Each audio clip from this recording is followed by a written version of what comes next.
नमस्कार बच्चों, मैं doctor Jitendra Kumar Marothia, associate professor इतिहास विभाग, सम्राट पृथ्वीराज चौहान राजकीय महाविद्यालय अजमेर।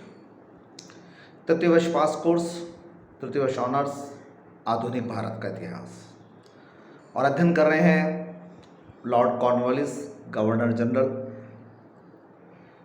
रिफॉर्म्स की बात करें तो सुधार की दृष्टि से बड़े इतिहास में महत्वपूर्ण स्थान रखते हैं, और पिछले अध्यायों में और अध्यापन में अपने वीडियो में हमने उनके विभिन्न सुधारों के बारे में बात की थी।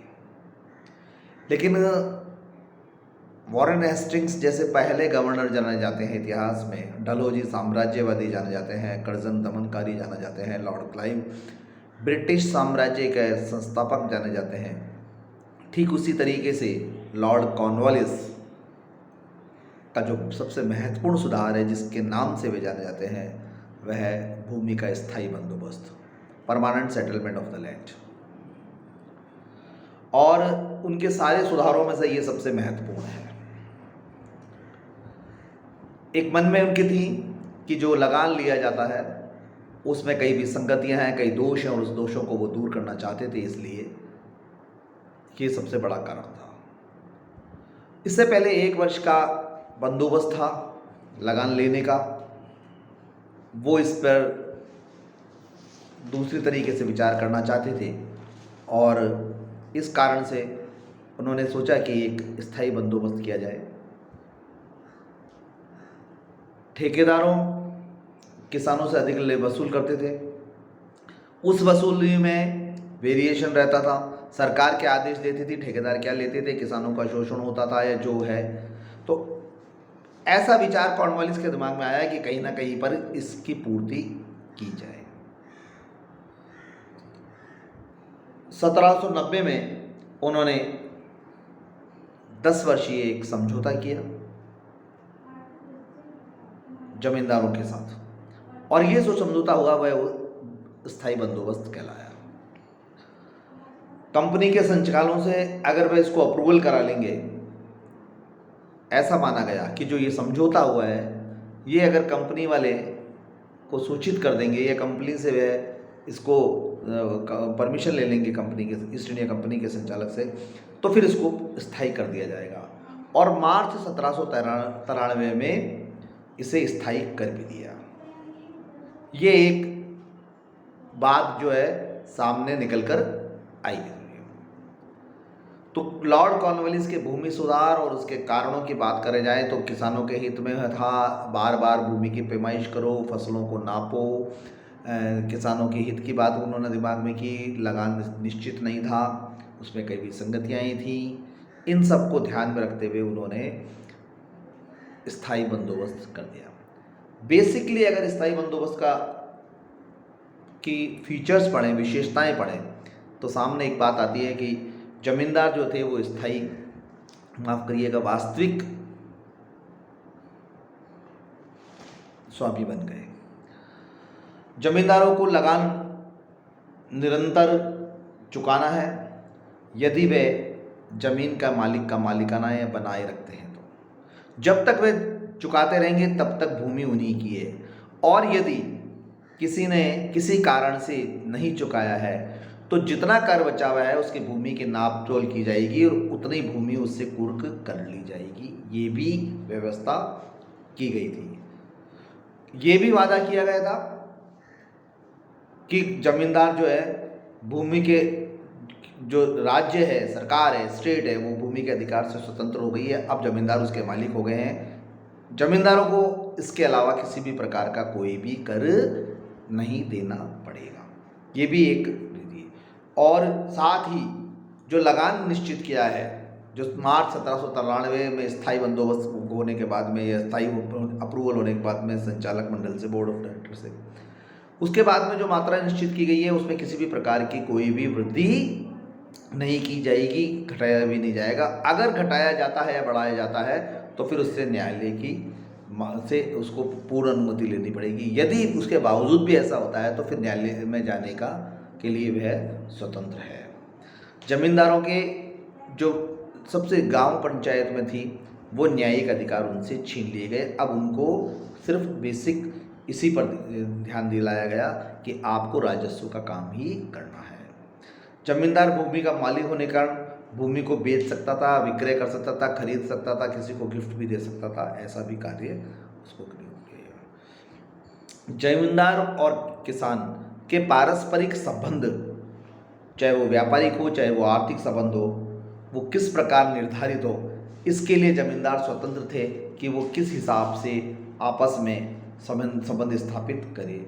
जमींदार स्वतंत्र हो गए थे कि किसानों के साथ में वह जो है, चाहे वो राजस्व को लेकर हो या श्रम को लेकर हो या फसलों के उत्पादन को लेकर हो, जो भी संबंध स्थापित करने थे उसके लिए वो आपस में स्वतंत्र, वो दोनों स्वतंत्र थे। यानी जमींदार की नीति पर, ये जमींदार की जो है उस पर किसी भी प्रकार का कोई हस्तक्षेप नहीं किया जाएगा, ये एक बात कर दे दी।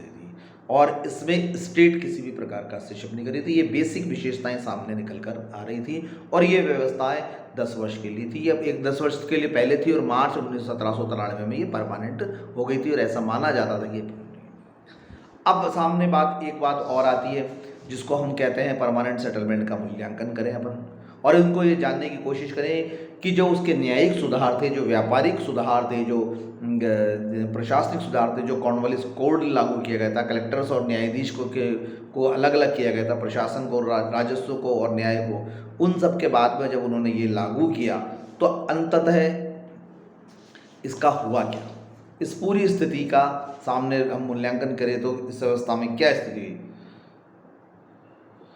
एक बात ये भी थी कि जो लगान की दर थी उसमें किसी भी परिस्थिति में परिवर्तन नहीं किया जाएगा। उत्पादन की मात्रा बढ़ती है तो भी परिवर्तन नहीं किया जाएगा और उत्पादन कम होता है तो भी परिवर्तन नहीं किया जाएगा। ये लगान स्थायी रहेगा, मात्रा की दृष्टि से स्थायी रहेगा। भूमि की उपज सुव्यवस्थित 3 पक्ष थे भूमि की उपज के, मान लें सरकार, जमींदार और किसान। कॉर्नवालिस ने राज्य निर्धारित करने के लिए जमींदारों के अधिकारों की घोषणा करके सरकार एवं जमींदारों के हितों की तो रक्षा कर ली थी, लेकिन उन किसानों को क्या होगा जिस पर जमींदार कर लगाएंगे, ये किसानों के हितों का सटीक लाभ नहीं था, बल्कि उनको एक तरीके से अवहेलना करनी पड़ रही थी। अब एक बात और है कि जमींदार इसको बेचने के लिए, खरीदने के लिए स्वतंत्र हो गए तो राज्य से पूर्ण अनुमति लेना आवश्यक नहीं था। ये बड़ा वैसा था। आज हम देखते हैं कि अनुमति लेना तो आवश्यक नहीं है, लेकिन राजस्व की मात्रा स्टाम्प ड्यूटी के रूप में कुछ सरकार लेती है। सरकार को ये जानकारी देती है कि फलानी ज़मीन कितने में, कैसे, क्यों बिकी और क्रेता और विक्रेता के पास में पैसा किस कदर से आया। वहाँ पर इस तरीके से नहीं थी। एक बात और आती है सामने कि इस पूरे कार्य से जमींदार वर्ग एक निकलकर एक नए रूप में आया, प्रबल रूप में आया और वह ब्रिटिश हितैषी बन गया और जब वह मजबूत रूप से भी हो गए। दूसरी तरफ हम देखते हैं किसानों की स्थिति कमज़ोर हो गई, वह भूमि के मालिक नहीं रहे, जमींदार भूमि के मालिक बन गए, वास्तविक मालिक बन गए। अकाल के समय में लगान कम हो ऐसा कोई प्रावधान नहीं था। अब ज़्यादा उत्पादन हो गया तो आपको कर तो उतना ही देना है, लेकिन किसानों का क्या है, वो तो जमींदार के जब उत्पादन, जमींदार तो किसानों से उतना ही कर ले रहा था उत्पादन के अनुसार लेकिन आगे स्थायी बंदोबस्त के अनुसार दे रहा था। ये एक थी, तो किसानों की स्थिति होती थी। भूमि क्रय विक्रय के कारण जमींदारों में रजवाड़े प्रवृत्ति आने लगी। तो एक प्रकार से पहले किसी राजा महाराजा की सेवा करते होंगे किसान, अब जमींदारों की सेवा करनी पड़ती थी। तो ये सब का सब हम देखते हैं कि अंततः जो किसानों की बात की जाती थी, ये लगान की मात्रा को निर्धारित की जाती थी, वो नहीं हुआ। अब रही बात लॉर्ड कॉर्नवालिस की, तो लॉर्ड कॉर्नवालिस में हम देखते हैं कि उसके सुधार सारे सब कुछ सही थे, न्यायिक सुधार थे, अदालतों का जो है वर्गीकरण किया गया था, वो किया था, लेकिन हर जगह पर कहीं ना कहीं लेकिन न्यायाधीश न्याय करते थे लेकिन उच्च पद पर भारतीय नहीं थे। किसानों की भूमि का स्थायी बंदोबस्त किया लेकिन किसानों के संबंध में नहीं था। अकाल के संबंध में कितने कर कम हो जाएंगे, लोगों को खाने को नहीं मिलेगा लेकिन कर चुकाना है। व्यापारिक मंडल का गठन किया गया लेकिन और पेशगी दी गई, लेकिन पेशगी देने के बाद में भी माल नहीं मिलता था, और माल समय पे मिलता था तो पेशगी समय पे नहीं दी जाती थी। तो कहीं ना कहीं पर कॉर्नवालिस का जो सुधार थे वो सटीक थे, बड़ी सोच थी, व्यापक सोच थी, विस्तृत सोच थी, लेकिन उसके क्रियान्वयन में कहीं ना कहीं पर कमियां भी सामने समानांतर नजर आ रही थी। और इसी कारण से थोड़ा राजा महाराजाओं के वहाँ पर भी आक्रोश स्थापित होने लगा। एक राजा को लगने लगा कि मेरे यहाँ पर 3 जमींदार प्रबल हो गए हैं, कहीं ऐसा नहीं हो कि मेरा भविष्य संकट में हो जाए। तो हम देखते हैं कि इस राजनीतिक धरातल की परिवर्तित स्थिति में आगे लॉर्ड वेल्लेस्ली को सहायक संधि करनी पड़ी। कॉर्नवालिस के साथ में 2 युद्ध भी हुए और हम देखते हैं मराठा, मैसूर शक्तियाँ पनपी और उनके साथ में भी संघर्ष हुए, जिसका हम अध्ययन करेंगे। लेकिन फिर भी अगर हम मानते हैं, ईश्वरी प्रसाद, ई रॉबर्ट्स और कई इतिहासकार ये मानते हैं कि अगर सोच की दृष्टि से या तात्कालिक सुधार की दृष्टि से देखा जाए तो लॉर्ड कॉर्नवालिस का गवर्नरशिप अच्छा था, प्रशासनिक दृष्टि से देखा जाए। लेकिन आम जनता की दृष्टि से देखा जाए तो जिस सोच से वो बनाते थे या जो कारण वो देते थे, उन कारणों की निदान की परिपूर्णता सामने नजर नहीं आ रही थी कॉर्नवालिस के सुधारों से। धन्यवाद।